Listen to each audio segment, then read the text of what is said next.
ठीक है, टिकट नहीं दिया पार्टी ने, वो पार्टी के हाथ में है। लड़ना और जीतना वो जनता के हाथ में है। जैसे जनता ने चाहा मैंने वही फैसला किया। एक ही परिवार की सत्ता और एक ही परिवार का संगठन है, लेकिन हम जो पुराने कार्यकर्ताओं के स्वाभिमान और आत्मसम्मान की लड़ाई लड़ रहे हैं। क्यों?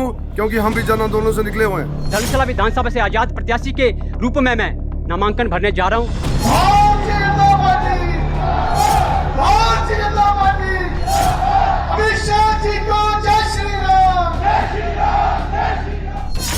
कुछ यूं बगावत का बवंडर उठा है हिमाचल में बीजेपी के अंदर।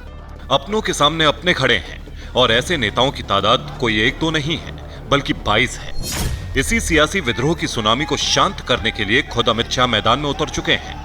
हिमाचल प्रदेश के अगले 5 साल का शासन किस व्यक्ति, किस पार्टी और किस विचारधारा के हाथ में रहना है वो तय करना। यहाँ तो जो काम करेगा, जनता की आवाज जो सुनेगा, विकास के रास्ते जो खोलेगा, वो ही शासन की बागडोर संभालेगा।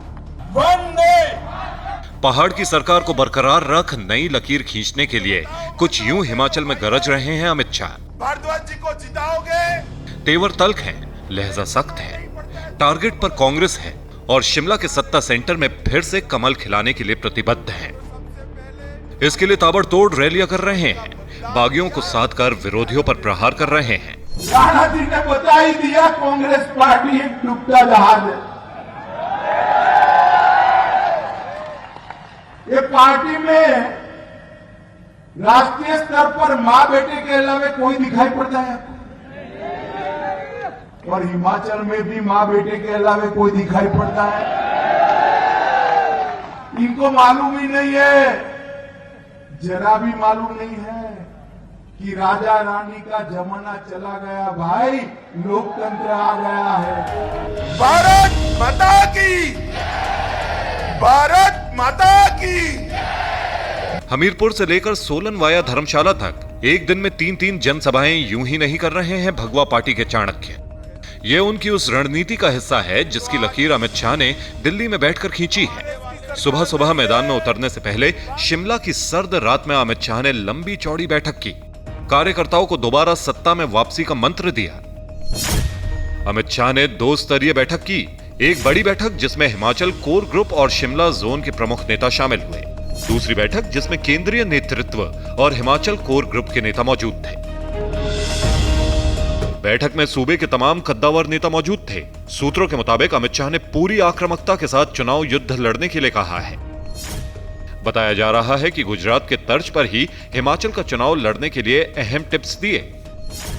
उन्होंने बताया कि कमजोर सीटों पर कैसे विरोधी को शिकस्त दी जा सकती है। बीजेपी की त्रिस्तरीय बूथ लेवल नेताओं को ज्यादा से ज्यादा इन्वॉल्व रखने पर जोर दिया।